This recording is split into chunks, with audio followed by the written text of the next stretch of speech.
Welcome to Spelling Bee Ninja, where we explore the fascinating world of geography and how it shapes our lives.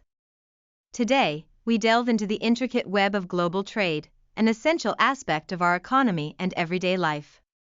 If you're passionate about learning and seeking to expand your horizons, subscribe for more free educational content that brings geography to life. Together, let's build a community focused on knowledge and exploration.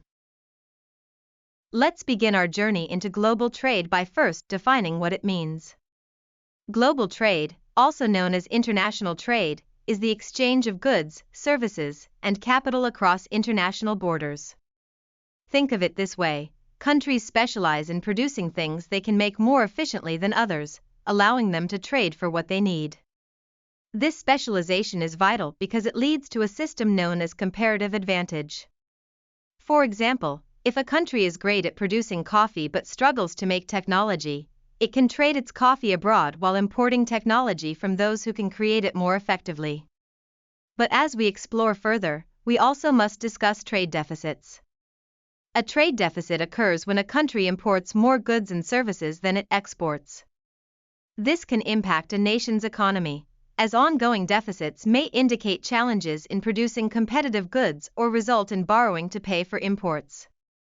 Now consider China, which is currently the world's largest exporter, moving over $500 billion in goods annually, while the United States holds the title as the largest importer, purchasing goods worth over $200 billion each year.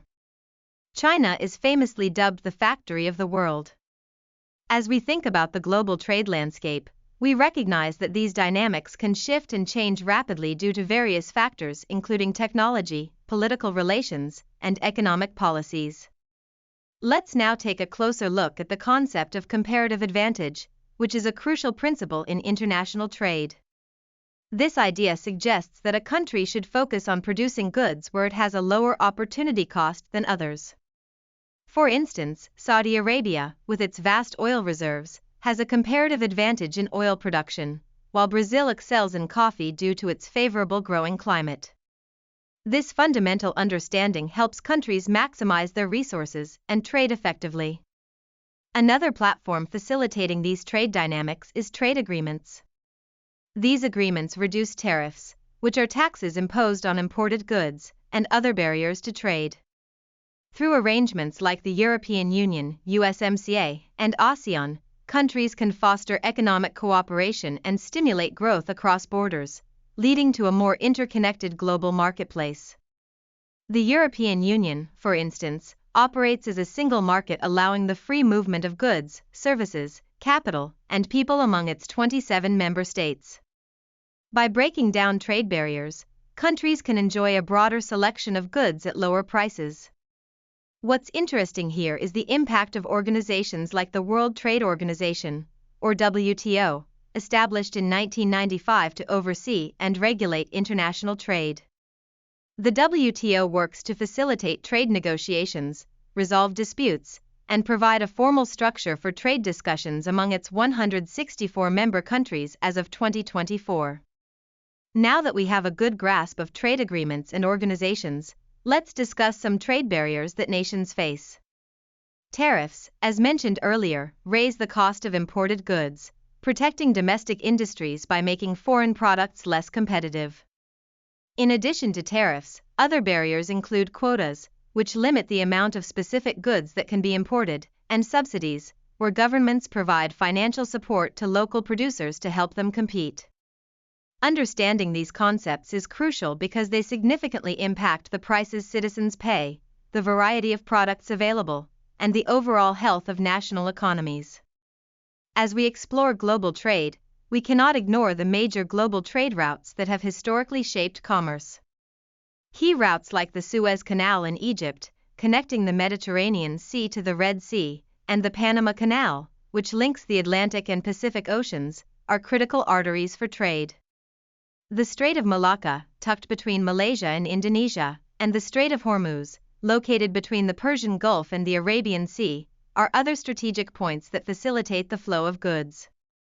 These regions are often considered the lifelines of international trade, underscoring the importance of geography in economic activities. Now, let's touch on globalization, which refers to the increasing economic, cultural, and political integration among countries. Globalization has been spurred by advancements in technology, trade liberalization, and the flows of investments across borders. This phenomenon has reshaped how businesses operate, allowing companies to tap into new markets and build international supply chains.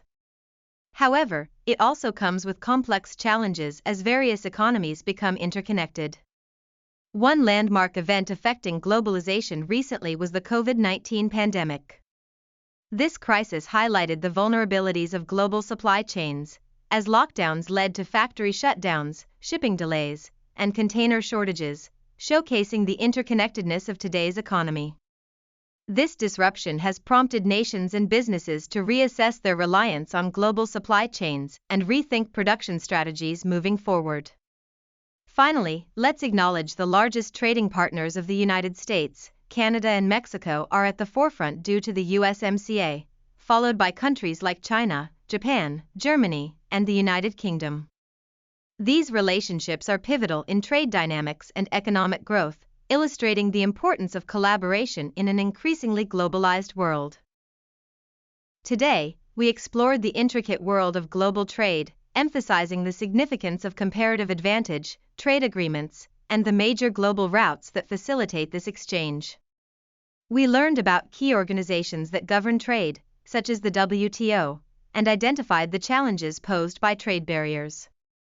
Moreover, the COVID-19 pandemic taught us valuable lessons about globalization and the vulnerabilities of international supply chains. Understanding these concepts equips us with the knowledge to navigate our globally connected economy. Thank you for joining us today on this journey through global trade and world commerce. We hope you found this lesson informative and engaging. If you enjoyed this episode, please subscribe to our podcast for more enlightening educational content. Together, let's continue our exploration of geography and its fascinating impact on our lives. Until next time, keep learning and stay curious.